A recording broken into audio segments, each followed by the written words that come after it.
La mauvaise humeur et la branche, Lemony Snicket, illustration Matthew Forsythe, aux éditions Scolastiques. Voici l'histoire d'une mauvaise humeur et d'une branche. La branche est par terre. La mauvaise humeur accompagne une petite fille appelée Lulu. Lulu boude depuis 2 heures parce qu'elle n'a pas eu de crème glacée. La branche est par terre depuis que l'arbre l'a laissé tomber la veille. Lulu ramasse la branche et s'en sert pour piquer son frère Napoléon. « Ce n'est pas gentil, » dit sa mère. « Excuse-toi et jette cette branche dans les buissons. » Piquer Napoléon était amusant. La bonne humeur de Lulu était revenue. Sa mauvaise humeur l'avait quittée. C'est sa mère qui la porte à présent. « Grrr » dit-elle. C'est son expression quand elle est de mauvaise humeur. La branche, elle, ne dit rien. Même quand un raton laveur la ramasse. Qui sait ce que le raton laveur va en faire? Le raton laveur surgit des buissons et effraie un vieil homme appelé Loup. « Nom d'une pipe !» s'écrie Loup. C'est ce qu'il dit toujours quand il est énervé.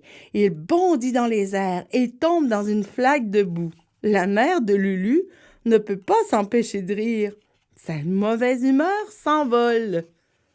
Elle se dirige vers Loup. Les éclats de rire de la maman font sursauter le raton laveur. Il laisse tomber la branche dans la boue. « Zut !» dit Loup. C'est son expression quand il est de mauvaise humeur. « Mon pantalon est couvert de boue. » La branche ne dit rien. Loup va directement chez le nettoyeur. La gérante s'appelle Madame Durand. Elle a un crayon sur l'oreille.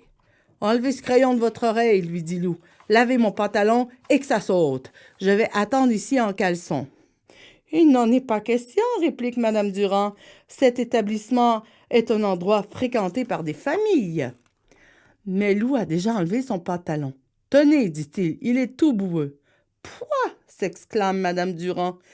Elle examine le pantalon, puis regarde Loup. On pourrait croire que la mauvaise humeur la gagnerait. Mais non. Quand Madame Durand voit Loup en caleçon, sa mauvaise humeur s'envole par la fenêtre. On ne sait jamais comment les choses vont tourner. Quant à la branche, on ne l'aurait jamais deviné, mais un insecte a tissé un cocon coloré tout autour. « Regardez-moi ça !» dit Bertrand en la ramassant pour l'observer. Il la ramène à sa crèmerie et la met dans la vitrine. « C'est curieux, » déclare la mère de Lulu en passant par là. « Qu'en dites-vous, les enfants? Allons donc manger une crème glacée. » Lulu choisit la crème glacée marbrée au caramel. Napoléon prend celle à la menthe et aux pépites de chocolat. Leur mère commande du yogourt glacé à la vanille, puis elle change d'avis et opte pour la crème glacée au caramel, elle aussi. Bertrand ne se fâche pas. La mauvaise humeur n'est pas dans les parages. Loup arrive à son tour avec son pantalon propre et repassé. Il commande un cornet à 2 boules, tout comme Madame Durand. « Nom d'une pipe, dit-il, j'adore la crème glacée. »« Moi aussi, » réplique Madame Durand, souriant. 3 ans plus tard, ils se marient. La cérémonie a lieu dans le parc et tous les personnages de ce livre sont invités.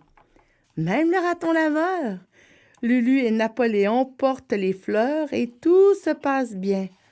On ne sait jamais ce qui va arriver. Entre-temps, la mauvaise humeur a fait le tour du monde. Toi-même, tu l'as rencontrée plusieurs fois.